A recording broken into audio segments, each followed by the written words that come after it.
kind of mention it about the new scoring system. Welcome to episode, I don't know what episode this is, but this is only our second episode ever of the Christian and Cowboy podcast that is not a golf tournament preview for a major. So I'm just going to go ahead and show you guys my shirt. You will probably appreciate that considering Florida's going to get beat by Miami this weekend. No, I'm just kidding. That would be awesome if that happened, though. But joined with me as always is Cowboy. How are you doing today? I'm tired. I walked like 8 miles today. Yeah, I'm tired too. You know, I had a golf match today. You know, it was there's a heat index of like 105. Yeah. So, yeah. Cool down. We're supposed to get rain here for the next several days, so it'll probably cool down. Yeah. So. I basically almost passed out, but it's not the big deal. I'm just kidding. Hey, you're tough. Yeah, I'm tough. But today's show is sponsored by Joe's Fruit Stand, the home of the Mackinac Peaches. Where is their location again, Christian? Well, you're the one who told me that they were sponsoring us, so I got this right. So they're at the corner of Briar and Dothan. Briar and Dothan in downtown Murfreesboro. Write that down, people. Are the Mackinac Peaches in season? Because you can only get the Mackinac Peaches 3 weeks out of the year. I think it's already passed. Isn't it like in March sometime? Yeah, I think no, it's too early. Peaches are summer fruit. It was probably in July. We missed it. Yeah. Well, but yeah, today has been a pretty tough day today because started out with the golf tournament. I shot a 51 when it could have been a lot better, but that's what happens when you start with a triple, a double, and then another triple. That's what happens. You tend to not do very good. Could have easily shot a 45, but so then after that happens, this is the story I was going to tell you about that I saved for the podcast. So at about hole 4, I was keeping notes on my phone of how I was doing. I was going to send them to you. About hole 4, I go to put my notes down for the third hole. My phone's not in there. I just assumed Mom had taken it out of there because I think she thought I was texting someone, and I hadn't told her yet that I was taking notes. Right. So I had just assumed she had taken it. And when I get to 9, I was like, Mom, can I see my phone to take a picture of my scorecard? And she goes, I don't have your phone. And I was like, you don't? And she was like, no, I don't have it. And I was like, are you sure? And she's like, no, I don't have it. So I look all in my bag. It's not there. Mom went to the clubhouse while me and Coach went around in our in his golf cart looking for it. And we found it right after the third tee box, just laying there because. And I know what happened. It wasn't necessarily my fault because I had it in that top compartment. You know what I'm talking about, of like my push cart. Yeah. I had it in there. So sometimes on hills, I'll just kind of push it and let it roll down the hill. It wasn't a very steep hill. It wasn't that bad. But I think what happened was it must have hit like a rock or something, and that caused the phone. And I didn't see it. My phone fall out. And my phone just fell out like in between the tee and the fairway. So got very lucky there, for sure. Nobody was playing behind y'all? No, we were the last group to go off. Yeah, I was wondering about that Bush League looking scorecard you sent me. Yeah, their scorecards weren't very high quality. Well, I didn't, because you didn't have your fairways and everything. But anyway, that's good. We used to find your iPhone on these iPads, but neither of us have an iPad. Yeah. Coach actually spotted it, and he was like, "Oh, there it is." And I was like, "Dang, I didn't know how he saw it. It was just laying there, like it was kind of pretty deep in the ground too." But Do you got insurance on that thing? I think so. Maybe, I don't know. I think I do. Yeah, well. Anyway, right. And then after that happened, I get in the car, start looking through my YouTube feed, and there I see it. Breaking: Spider-Man no longer part of the Marvel Cinematic Universe after Marvel and Sony fail to reach an agreement on a contract extension. But I have an update. I have an update for everyone. Right. This is 39 minutes ago. It says, update, negotiations are still ongoing between Disney and Sony to keep Spider-Man in the MCU. So... They'll work it out. Surely they will. Here's why. Far From Home made like 1.2 billion at the box office. Like, there's no way that you can have a Marvel Cinematic Universe without Spider-Man. That's why they brought him in it to begin with. Well, you'd think, but I mean, they've done it. They did most of that whole story arc without him. Sony thinks that they can just they've got the main. It's set up for them. They got the actors. They got that Venom movie that they can fold into it. I mean, they're kind of holding the cards here. Disney's going to have to give up some. They're going to have to take less money than they want. That's just how it is. Robbie and I were texting about it, and he said apparently Disney wanted like half the cut, and Sony wouldn't do it. Is apparently what happened. That's exactly what it was. And I mean, if that thing goes back to Sony, they'll screw it up. Exactly. Again, like they do everything they've tried. It's just like what Robbie's one of my friends, by the way. Y'all probably figured that out. But he said he was like, first Tobey Maguire. He said Tobey Maguire, then Andrew Garfield. We thought we had it. Third time was the charm, and now it's gone. I haven't even seen that movie, Homecoming or Far From Home. It was good. It was good. I hadn't seen Avengers yet. You still haven't seen Endgame? No, I'm like the only person in the world that hasn't. Well, you're a spoiler guy, so it's whatever. Yeah. Just look up some of the clips. I guarantee you can find like the full movie on YouTube. Like you're probably right. People are finding. I saw one the other day, like where people are finding ways to get past copyright. Like I saw one the other day where it had like 30-second breaks, like every 5 minutes. Yeah. So yeah, they're finding, and it's just not full screen. Like the full screen isn't the movie, but they're finding ways to get through it. So, but yeah. Well, another reason I hope this clears up is Far From Home ended on a cliffhanger. Like, have you read about that? How it ended? I think I did, but I don't remember anything about that. What was the cliffhanger? So basically, Mysterio, while he was dying, if he's even dead, recorded a video saying that Spider-Man, attacked him because Mysterio's trying to make it seem like he was the hero, not Spider-Man. Spider-Man was and he tried to make it seem like Spider-Man just attacked him out of nowhere, even though Mysterio was the, one causing all the attacks. Right. And he just recorded a video while he was dying, if he was dying, saying Spider-Man's real name is Peter Parker, and then he's just sitting there with his hands on his head, and that was the first post-credit scene. So he's afraid everybody's going to find out. Well, yeah, everyone is, because, guess where it came from, too? Guess where the video came from? The Daily Bugle. J. Jonah Jameson was on there. Yeah. That makes sense. He was the same actor and everything from the Tobey Maguire one. Well, I guess we'll see. I think they'll work it out. I think they will, too. But anyway, so we got football in a few days, real football. Yeah, 4 days away. Yeah, games count. You got a big one there. You're going to cut your first game as a sports writer Saturday, right? Alcoa Blackman at Blackman High School. And then what time is that game? Your all's game? I think it's at 7 our time, 8 your time. So the unfortunate thing is, though, I hate to say this, but I'm not liking our chances. Well, I don't know what Blackman has. Alcoa's good. Exactly. And there's a lot of uncertainty with those this year after all we lost. We lost,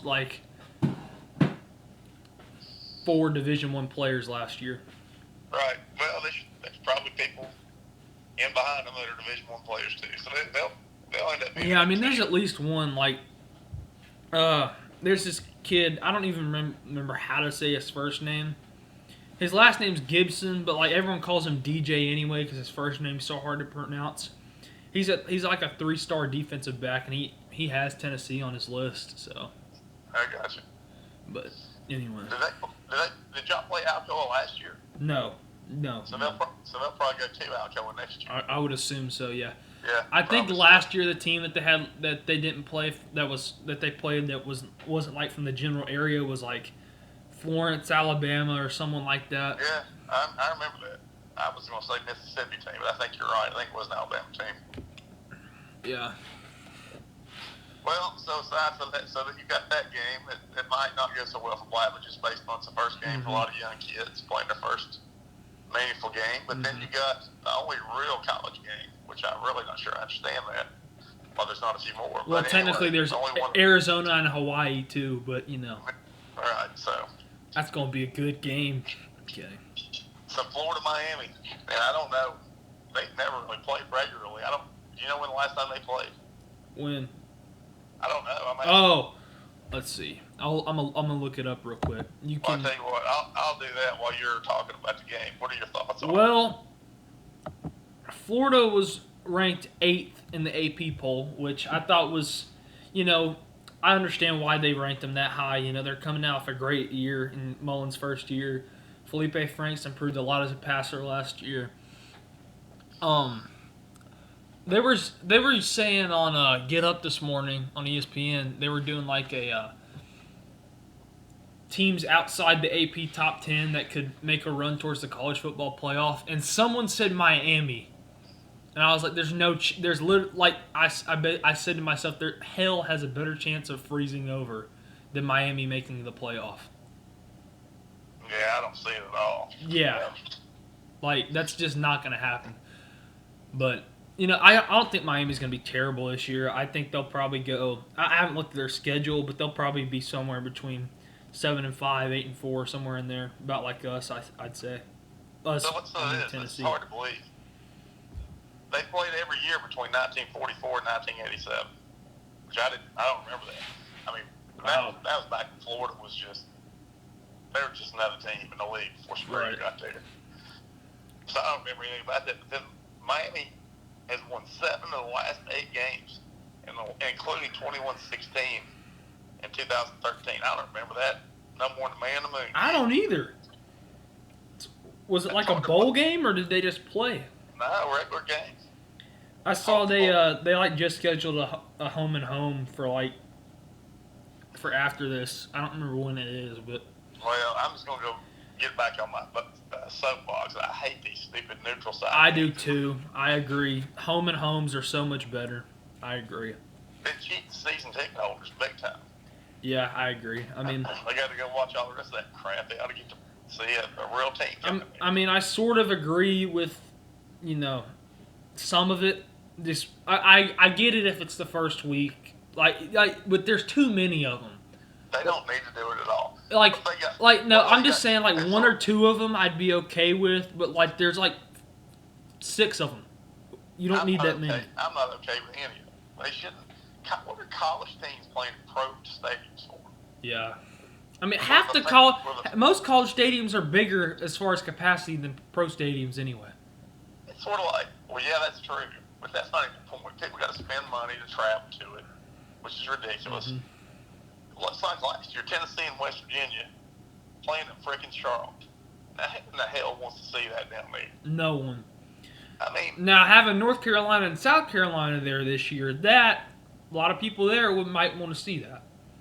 Well, it makes a little more sense, but they just played the game in Chapel Hill, Columbia. Mm-hmm. It just isn't right. It takes great teams go on the road and win, and that's one thing Saban's been doing for years. Mm-hmm. He props up his strength of schedule playing these teams, and he never goes on the road and plays anybody ever. But it's in the league. That's really what's starting to annoy me about him is he's talking about how we shouldn't be. How Power 5 teams should only play Power 5 teams, and it's like, dude, you're playing Duke this year as your Power 5 team outside of the SEC. Stop talking. I cannot believe they scheduled that game. I seriously can't either. I don't care when they scheduled it. They shouldn't have scheduled it. Where are they playing that thing in? Atlanta. That's the Chick-fil-A game. I mean, I thought that was a good idea. I have no idea. Oh my God! I mean, you could have had if they'd have played, someone like from the Pac-12, like Washington, that might have been an okay. I mean, Washington played Auburn in it last year.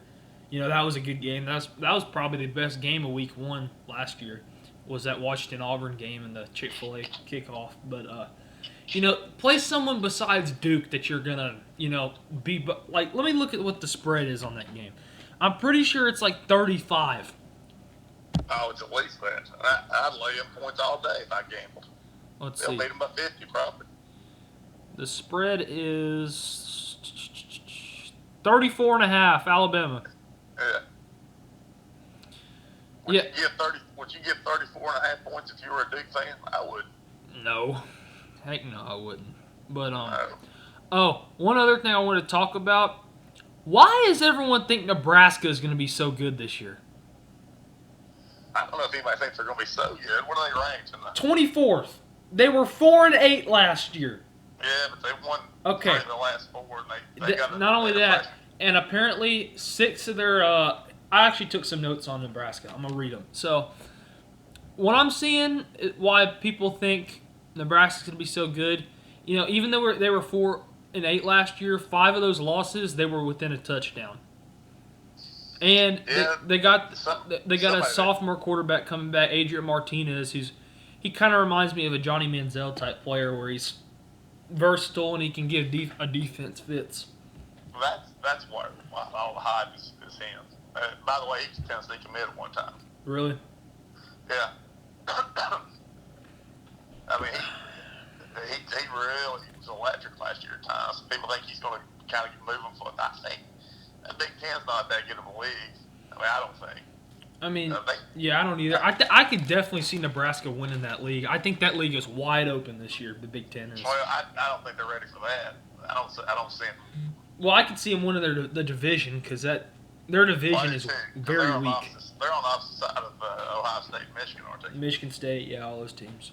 That's what I thought. I mean, they're on the easier side, so yeah, they could get to. If they can beat Wisconsin, I think they'll win it.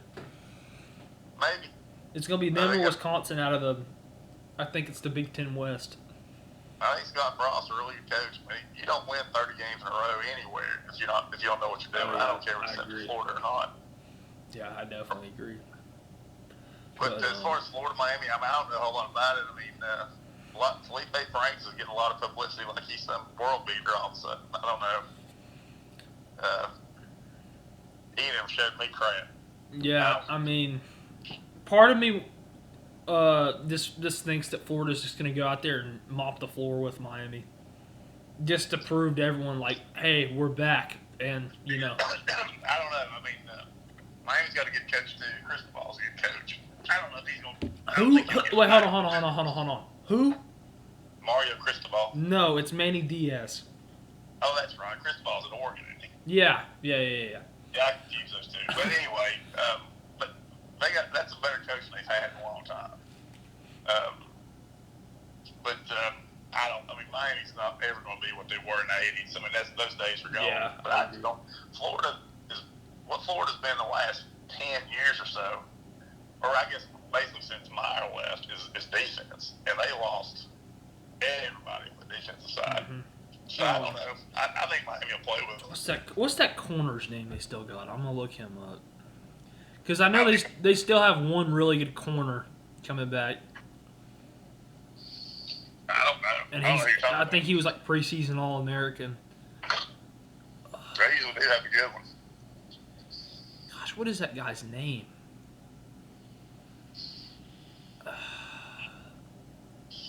I don't know. Oh, yeah. There's tons of cable companies, too, that haven't reached a deal with ACC Network yet.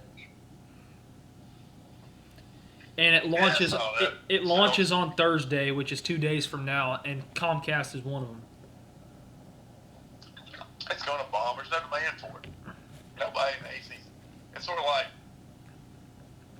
who in the ACC cares about football? Clemson fans, that's it. Yeah. Florida State. It's not like here in the SEC. I mean, if that SEC network wasn't available here in Tennessee, there'd be a riot about that. Oh, yeah. Yeah, for sure. I mean, I'm sure they're going to. people will care a little bit more basketball season, but yeah, probably. Are people really going to be worried about if they can see Duke, Boston College on Tuesday night in January? Shit, no. Nobody cares about that crap. I mean, well, some Clemson fans are going to want to watch their first beatdown of the year on next Thursday when they play Georgia Tech. Yeah, I mean, when there's a Clemson game on that network, that'll get people's attention. Yeah, and their first game against Georgia Tech is next Thursday is on ACC Network. There's so many people now that know how to do a legal feed and everything. I don't. Yeah, it's like Kramer's a legal cable company. Yeah, 38 channels. Sports, movies, and it's free for life. Oh yeah, I forgot about nudity. All right, well, so. Oh, another thing, we were talking about Nebraska, who a lot of people think could be a team that comes out of nowhere. My team, Utah.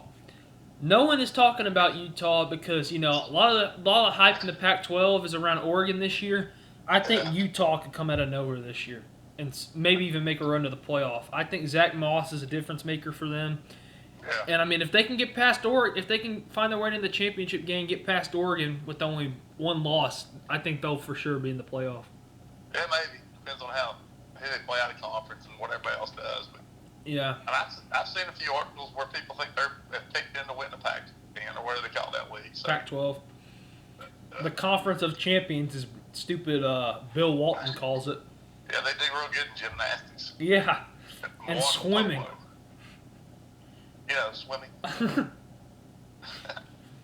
We do have a lot of good golf schools, though. Or at least a couple. Yeah, Arizona State and Stanford. Yeah, they do. They do. But, remember when we were talking about the Frozen Four and Arizona State was one of the teams? Oh, yeah. I was like, how the hell is that? What is that all about? By the way, out there, all you fans out there, you might notice I have quite the cold here. It's been lingering for 2 weeks now. Lingering for 2 weeks? It has. It's lingering. Well, Jerry. My cold. All right, well. Yeah, speaking of Kramer, I woke up, it was like last week, but I woke up with a nosebleed at like 5 in the morning, and I was like, I keep getting these nosebleeds. You seriously did? Yeah, it was just allergies, though. Okay. Just where I'd blown my nose like 50 times a day before. Right. Well, so let's move on to the local teams, and we've got summer camp pretty much behind us now. We know a little bit more about what Tennessee. So what are your thoughts going now that you've heard some things about the freshmen, kind of who's going to play? Well, it looks like Henry To'oTo'o is going to start. Yeah, day one starter. That's great. They really need help there, so. And I think he definitely has the potential to be a good. We need to come up with a nickname for him though. Well, Hawaiian Ray Lewis. 4 years ago, everybody thought Darren Kirkland was going to play in the NFL, and he kept getting hurt. Yeah, that wasn't his fault. His career, the way his career ended, wasn't his fault. Well, his body just couldn't handle it. It just gave out. Yeah. It's nothing that he could. You're right. There's nothing you can do about that sometimes. So To'oTo'o, that's big because they desperate at linebacker. Mm. The kid from Michigan still hadn't got approved for. They still haven't given us a ruling on Solomon. In fact, I read this morning that they're appealing the decision, which means they denied it, and that's huge. Okay, they were talking about this on Reed's Ranch the other day. One of two things either happened here. Either we messed up the paperwork or they denied it and we don't want to say anything. And it's probably the first one. We probably messed up the paperwork. Well, it wouldn't surprise me, that's for sure. So I don't know. That's critical because that's the weakest part of the team. Oh, everybody's talking about how good the secondary is going to be. Well, it's not going to matter if, the D-line is garbage. No. If there's no pass rush at all, you can't catch for people forever. I don't care who you are. It's a disaster. They've got to, that's more than anything. The way the Alabama wins every year, is because they've got the best offensive line and the best defensive line. Mm-hmm. And Pruitt, until he fixes that, it's just not going to change. Now, the offensive line is looking a lot better. They've got 2 lights-out freshmen, and both have looked really good in camp. Wanya Morris and Darnell Wright. Right. Morris, they say, is really not in shape like they want him to be. So, but he's going to play well. By the time he's a junior, they're talking like he'll be a top 5 draft pick if he stays healthy. That's how good he is. Yeah. You never know about Trey Smith. So, is he like dying or is he going to play? Or do we not know yet? They expect him to be out there playing. Yeah, I mean, for what I've heard, he's been practicing pretty much I just don't know. at full speed. Yeah, that's the problem, though. We need him. So it's bad to joke about, but we're gonna feel real funny if he literally dies on the field. Well, I mean, that ain't gonna happen, hopefully. But, well, I mean, he could collapse on the field. Well, I don't even want to think about that. I mean, offensive line is going to be tons better than we've seen the last 2-3 years. Which I agree. They're young, but this year, I think they'll show a lot of signs of growth. And next year, I think that O-line is going to be really good. I do too. I mean, I agree with you. But the defensive line is a train wreck. Oh, for so sure. I don't know what they're going to do there. I mean, we just got a really big defensive end, but I mean, it's not going to help us now. But for next year. So when you guys did your preview, I mean, you were talking, 7-6, or I mean, if you count the let's just say 7-5, 8-4, 9-3. So 9-3 would mean, assume you lose to Georgia, Florida, Bama, you win every other game. I don't see that happening. I don't see it either. Definitely not with this D line. I think 8-4 is what I'm going with. I think 8-4 is the ceiling. That's the best they can do. I think 6-6 needs to be the worst they can do. Yeah, I agree. You can't go worse than 6-6. No, if they go 5-7 again, they might as well fire Pruitt and start over. I agree. I think if you got to win games, you're supposed to. I would rather us beat someone like South Carolina or Kentucky than Florida and Georgia. To be honest. I would. But you don't I would because you don't want to be losing to them. You don't want to beat Florida and then lose that game. One of those two, that's for sure. Well, yeah. I'm going to tell you, though, to get to 8-4, I think maybe the most critical game on the schedule is BYU. Yeah, I agree. That BYU game's a critical one. It's huge. There's 2 big games for Pruitt this year. BYU and Mississippi State. Both are at home.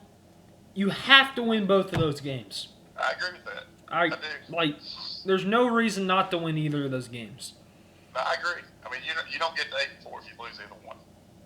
It makes it a lot harder to even get to a bowl game if you lose either one. It could. And the other thing you got to think about, too, if you lose to BYU, well, then you got that gauntlet, Florida, Georgia, and all of a sudden you might be 1-5 to start the year. So, the BYU game is huge, and that won't be no gimme. I mean, I know.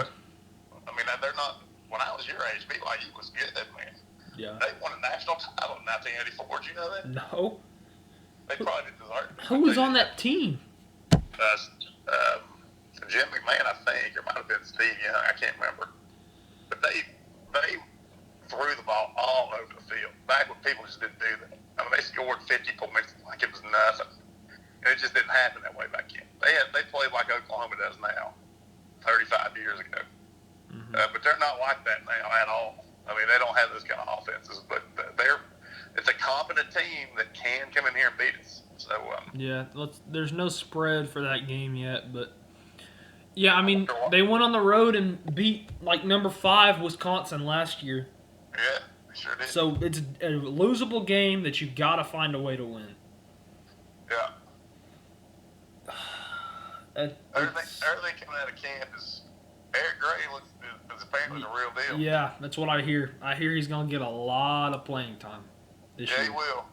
The other thing, I read this on Basilio the other day, and it makes a lot of sense. So maybe the best back in the history of the school, certainly arguably, is Jamal Lewis. Right. Okay? Well, Jamal, his freshman year, had 1,300 yards rushing. Mm-hmm. I think 12 touchdowns. He had a great year for a freshman. Mm-hmm. The next best freshman running back in the history of the school was Bryce Brown with like 500 yards. Oh, that took me back. Yeah. So my point there is, freshman running backs, particularly when kind of small like he is, generally don't do a ton as a freshman. So don't. Mm-hmm. Right. If he doesn't do a whole lot, don't freak out. Yeah. Yeah. You got a good backfield. I mean, Tim Jordan and Ty Chandler are both. The thing I love about both of them is Ty Chandler you can use it in any like. The thing I love about both of them, the way one is more of an elusive back and one's a power back, is if you're on the goal line, just give it to Jordan. He'll power his way in there. And if you're on like the 20, and you want a big run to start the drive, just give it to Ty Chandler and see if he can find his way through some blockers and give you a big run. From what I've read, that's kind of the difference between Gray and Chandler. They both got great top end speed. They can break an 80-yarder. Well, they're both really fast, yeah. But what they say Gray can do that Chandler can't is make people miss. And that just has just instinctive runner that you can't take. Kind of like Kamara? Yeah. So yeah. Very similar to that. That's I was actually just reading an article on VolQuest by Brent Hubbs that said Eric Gray's going to be – that he was saying Eric Gray's probably going to be a lot like a Kamara type player this year, where we're going to use him in the passing game a lot this year on screen passes, from what I hear. Well, that worked for me. Yeah. I mean, we'll take that all day. I'll tell you that. Yeah. And that'd be something we need to do to get Guarantano easy passes to complete. Mm-hmm. Plus, they're quick, where you don't have to worry about the rush. Yep. That's where he gets in trouble. Those guys get in his face, and he don't know what to do. Yeah, he panics.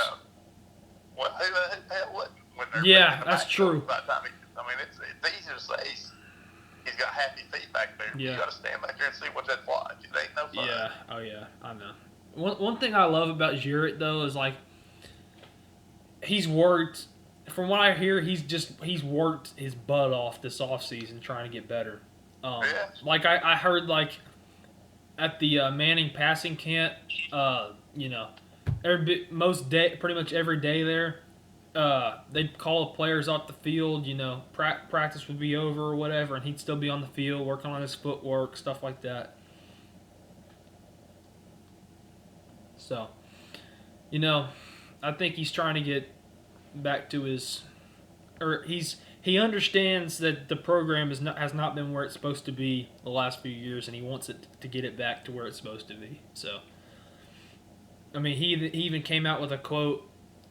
This was forever ago now, and he said something like, "We understand that he said something like this program isn't where it's supposed to be right now," and he was like, we're going to try to change that this year or something like that. But, he's just really matured since he first stepped on campus is my point. Right. Well, so moving on to the other local team, your favorite team, the Commodores of Vanderbilt University. Well, there actually came out some news from Vanderbilt camp today. All right. Derek Mason has announced he will not name a starting quarterback in public before the Georgia game. So they're not going to publicly name the starter, which I think it's either going to be Riley Neal, a grad transfer from Ball State, or Deuce Wallace, who has been at Vandy. He was basically a backup to Kyle Shermer for most of Shermer's career. So it's going to be one of those two. And Derek Mason said he's going to know who the starter is before the Georgia game. He's just not going to announce it, which I think is a good strategy personally, because it keeps Georgia guessing, which, against a team like Georgia, you're going to have to look for any edge you can get. You're a 3-touchdown underdog. So, I think it's smart. What do you think? I don't know. I mean, sometimes that creates a lot more. Sometimes it's best just get it out of the way so the team's not being asked about it all the time. Yeah. Because the press is going to keep asking no matter what he says, and it can be a distraction. I just go ahead and name the guy, but I'm not a coach, so maybe he's doing the right thing. I'm not sure. Yeah, I'm still kind of disappointed that all I got to do was wave to him at door jam, cut his stupid line off. But anyway, yeah, Keyshawn Vaughn is gonna have to anchor that offense this year. No pun intended, but that's just everyone knows that. That's what's gonna have to happen. It's gonna have to be the big three of Vaughn, Pinckney, and Lipscomb are all gonna have to make plays pretty much every play for us to have a chance in any games that we play in this year. And also, I'm pretty sure I saw somewhere that Vandy has like the toughest or second toughest opening first 3 games in college football. Georgia, at Purdue, LSU. Is that right? First, we have a bye week between Purdue and LSU, but that's the first 3 games. It's Georgia at home, at Purdue, bye week, LSU at home. Yeah, I mean that's. There's only one game on that's winnable there. Obviously Purdue, but I honestly think that Purdue game. I was watching a video of Uncle Lou's the other day. It was his Vanderbilt preview, and he said that Purdue game will probably be like the Baylor game was, the Texas Bowl, where it's just back and forth the whole game, where it's a real shootout. I feel like it could be a game like that, where it's a real entertaining game to watch if you don't have a dog in the fight. That Vandy Purdue game could be, I think. Right. It's at Purdue in where is that? West Lafayette, Indiana, I guess. That is. But those are the games that Vandy's got to win to be bowl eligible. Those non-conference. Yeah. Other non-conferences like UNLV, so that shouldn't be too bitch. But the other non-conference games is like UNLV, so that shouldn't be too much of a problem.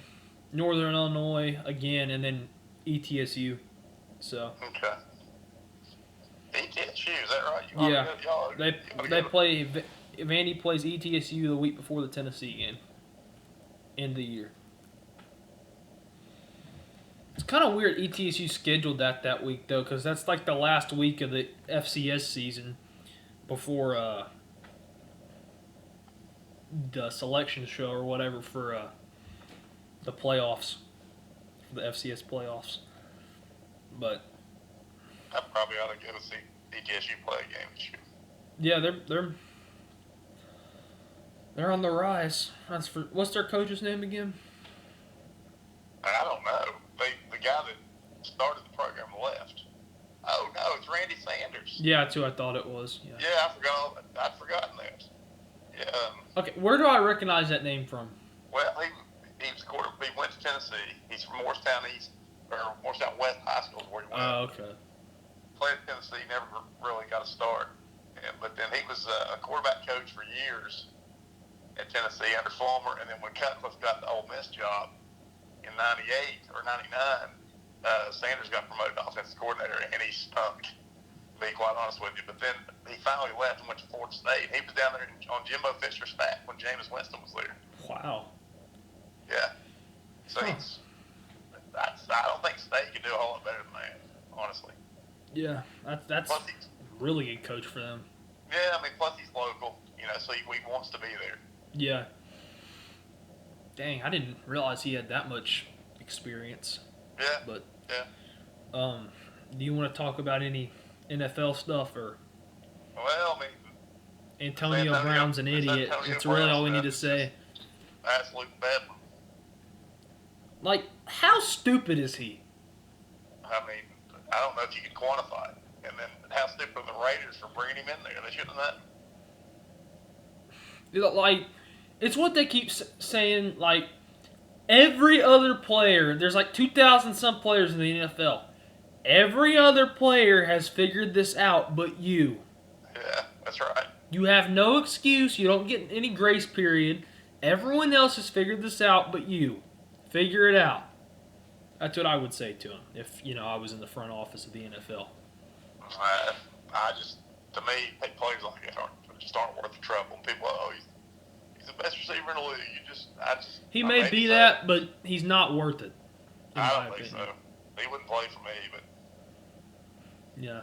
And then you got this Ezekiel Elliott and Cowboys thing. I didn't even think about that. That's honestly kind of getting undershadowed because this stupid Antonio Brown thing. Yeah. If that Antonio Brown thing wasn't going on right now, that'd be the top story. Every sports center would be the Zeke stuff. It means a whole lot more in terms of the league. And because it's the Cowboys. Well, there's that. I mean, but Elliott's not playing makes Dallas vulnerable. Just another team. Yeah. I don't know. Dallas is in a tough spot. They don't want to pay running backs anymore. I don't blame them. But the running backs are like, look, I'm going to get my money, and I don't blame them. Mm-hmm. So. Yeah. I don't think it's anything that'll get solved anytime soon. It looks like they're both dug in. They're going to get determined to get their way, and I don't blame them at all. Well, as far as the Titans are going, Derrick Henry's been hurt most of camp, but apparently he should be good for the season opener. But, of course, we had the toughest 4-game stretch in the league, and Taylor Lewan, our Pro Bowl offensive lineman's not going to be playing in any of them because that's our luck. I feel like for the rest of my life, for as long as I live and for as long as I've been on this earth, it's going to be the same thing. The Titans every year are always going to be terrible, barely make the playoffs, or barely miss the playoffs. That's every year that they've been, my team, that's what's happened every year. They've either been terrible, barely made the playoffs, or barely missed the playoffs. They just have a identity of being mediocre. That's how they're known around the league, in my opinion. It's going to be tough, but one thing about that AFC South is a tough division now. It's one of the toughest in football. I'm not sure it's not the toughest, and it didn't used to be that way, of course. That's why I'm kind of excited about football this year, or the NFL this year, because there's so many teams that could potentially make a run at the playoffs. Well, there are, but now one thing we haven't even mentioned is Andrew Luck. They're talking about he might not play week 1. I heard. It's getting to the point with Luck where they're going to start thinking about moving on from him. Yeah. We'll take him. We'll take him. We'll keep Marcus as a backup. I'm kidding. I don't know. I'm kidding. He's missed all of the 2 years, basically. He got back on track last year, and now he's hurt again. Yeah. That's bad news for the Colts and really for the league. I mean, it's a better league with Luck out there. Yeah. I think. Go ahead. You think about that AFC, man. You got New England, of course, Kansas City, Cleveland now. Cleveland, and then if Andy has got Luck at full capacity, that's a fair of a conference to come out of and make a Super Bowl. Yeah, for sure. I mean, the AFC's, especially, there's a lot of parity this year, New England, obviously, Kansas City, obviously, but I think any team in the AFC South can make the playoffs, and any team in the AFC North, excluding the Bengals, can make the playoffs. So Steelers, Browns, and the Ravens, I think, could all potentially make the playoffs. I agree. And then all 4 in the AFC South, probably just New England in the East. And in the West, I don't know that you got anybody in Kansas City. I don't think the Chargers. Oh, that's right. I always forget about them. Yeah. Yeah.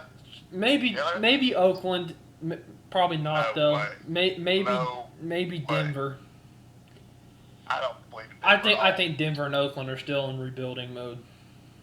I don't trust Denver because they don't have a quarterback. I don't trust Oakland because I don't trust Gruden. I don't think he knows what the hell he's doing. You don't trust the Super Bowl was that? You don't trust the Super Bowl 47 MVP Joe Flacco? I don't know if that's what Super Bowl it was. That was just a guess. Joe Flacco. Have you ever heard that guy that does the Mel Kiper imitations talk about how he says Joe Flacco? That's how he says it. Oh my gosh. Yeah. Todd. Todd. Todd, I'm going to have to disagree with you on that one. All right, buddy. Well, you got anything else? No, I don't. All right. Well, I think we'll wrap it up. We'll be back next week. We'll have a little bit more to talk about. We'll have a little bit more football. We'll have a little bit more baseball. We'll have a little bit more NFL. You don't trust the Super Bowl. Let's see. Have we covered everything? Let's give our final score and prediction. We talked a little bit about Miami, Florida. Let's give our score prediction for that game. You can go first if you want. I'll go 34-28 Florida. So you think Miami covers? I don't trust either defense. Okay. I say that Miami competes in the. Hold on, let me get something to point with. I had to get a highlighter. I think Miami competes through the first half. I think at halftime this game could potentially be tied. It'll probably be like 14-14, 17-17, something like that at halftime. Could still be anybody's game. But I think in the second half, Florida takes over and wins wins by about 2 touchdowns. I'll say 38-24, Florida. That sounds about right. So, we appreciate you listening / watching this episode. You can go check out our other episodes. I have a playlist for all of the podcasts. You can go check out previous ones. Do you have any last words you'd like to say? No, not this week. Let's just get this thing going, man. Football's here. 8-4. 8-4. Oh, sorry. Go ahead. I wish I cared more about it. I just don't care as much as I used to because it's the same old crap every year. Alabama. Yep, Alabama, Clemson. Oh, well. All right, honey. Well, we'll talk to you maybe next week. Yep. All right. Well, see you guys later. We'll probably do one next week for the to preview all the first full week of games and Tennessee, Georgia State, stuff like that. So we'll see you guys maybe next week or whenever our next episode will be. Thanks for listening and watching. See you guys.